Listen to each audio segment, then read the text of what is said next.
Are you that person who you find yourself in situations that just seem to keep repeating over and over in life, no matter what job it is, no matter who you're around? It could be a new job. It could be a new set of people.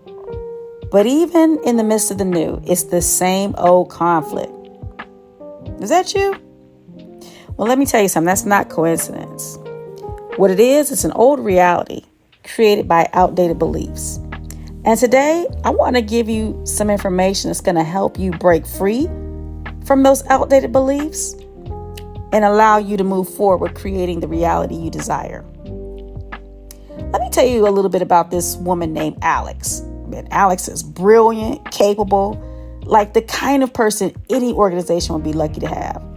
And yet, for more than 10 years, she kept finding herself in the same old situations. Finding herself tense with leadership, feeling undervalued, found herself in relationships that slowly eroded.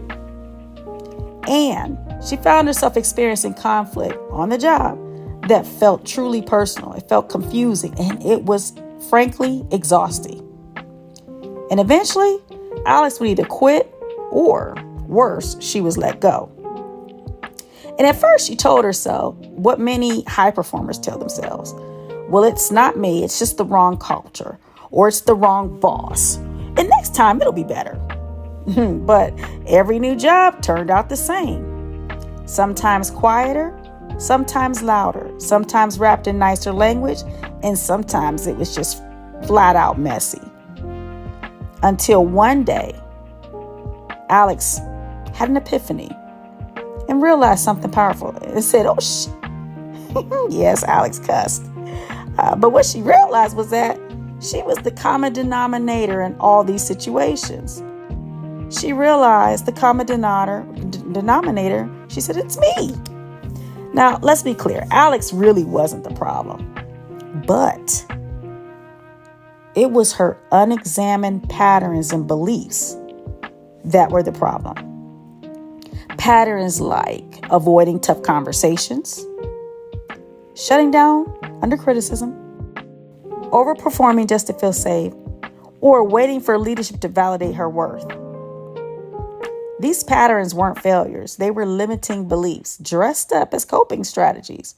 They shaped her mindset, and her mindset shaped every relationship in every workspace. And here's the thing. Let me tell you something. You will continue to be re-enrolled in the same classroom of life until you learn whatever lesson that moment needs you to understand. And your job will keep holding up the same mirror until you finally pause to see what it's trying to show you. Unfortunately, most people, like Alex, run from the job before they take a moment to explore the pattern. But listen, freedom doesn't come when you leave the workplace. Freedom comes when you recognize and release an outdated belief. Once Alex had that epiphany, I was able to share with her a framework that allowed her to work through these limiting beliefs and come up with a solution that would help her navigate forward so that she could, in fact, create that desired reality, which was at a minimum to be in a job that she loved, right? I gave Alex the scene framework, and it helped her become stuck as she worked through identify and address these limiting beliefs. You see, Alex has spent years reacting to workplace patterns without understanding the deeper story. And this scene helped her see a little clearly. So the first one was Alex had to spot the moment. Alex had to spot the recurring pattern. It wasn't just one job. It wasn't just one leader. It wasn't just one misunderstanding. It was a loop, a pattern replaying over and over across seasons, across roles, across organizations. And spotting the moment allowed Alex to say, oh, wait, this isn't happening to me. It's happening through me, through the mindset and limiting beliefs I didn't realize I was carrying. Because, in fact, that was what was happening. And she realized that she could change it. Man, that epiphany alone cracked the door wide open for Alex. Then she went on to examine the lens. Oh, and this was the hardest part, my friends.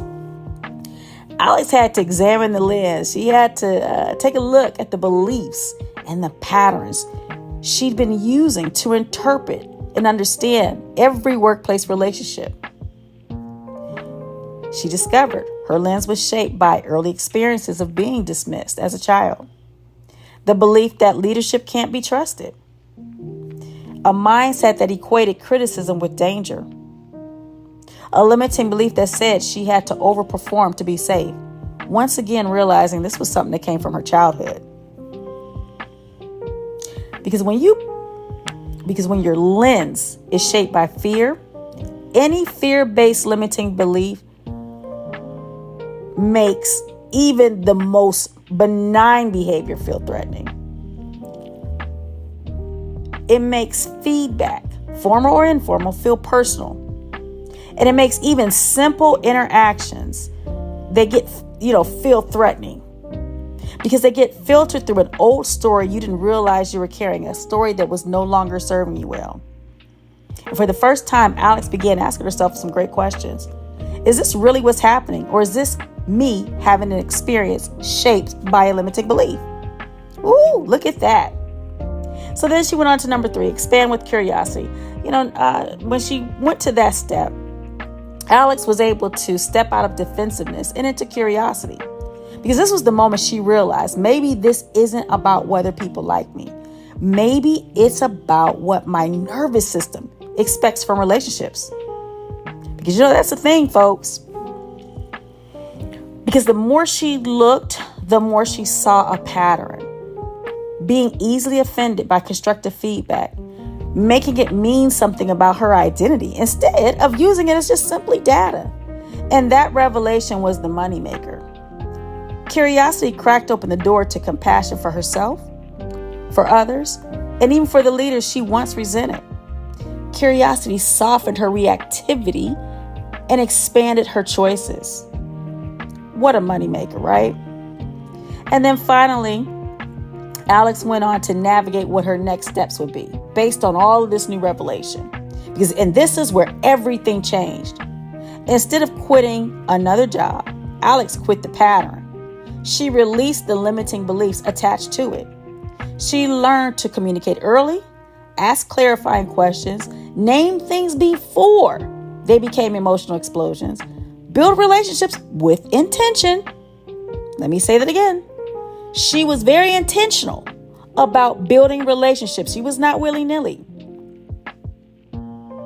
And she was committed to creating this inner safety instead of outsourcing that power to someone else, particularly leadership. This didn't just change her career, folks, it changed her life. Because she didn't walk away with unfinished business. She walked away with clarity. See, the truth of the matter is this. You don't change the pattern by leaving a job or person.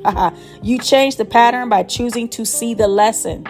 You change the pattern by examining your limiting beliefs and choosing new beliefs instead. Beliefs that align with your desired reality. For Alex, the new reality was staying in a job she enjoyed and feeling grounded in who she was. I share Alex's story with you because it's a universal experience. I'm sure you've had something similar like this in your life. You might be going through it now. But I need you to know this. You can't break a pattern you're unwilling to see. You can't release a limiting belief you insist on holding. And you can't build healthy relationships with a mindset stuck in the past. No, those things will not lead you to your desired reality. But when you use the scene method to address these limiting beliefs, you stop repeating the outdated story. You stop re-enrolling in the same classroom, and you stop replaying the same conflict. When you change the lens, you learn the lesson. And when you learn the lesson and apply it, you change your life. Because things only change when you do. Bam!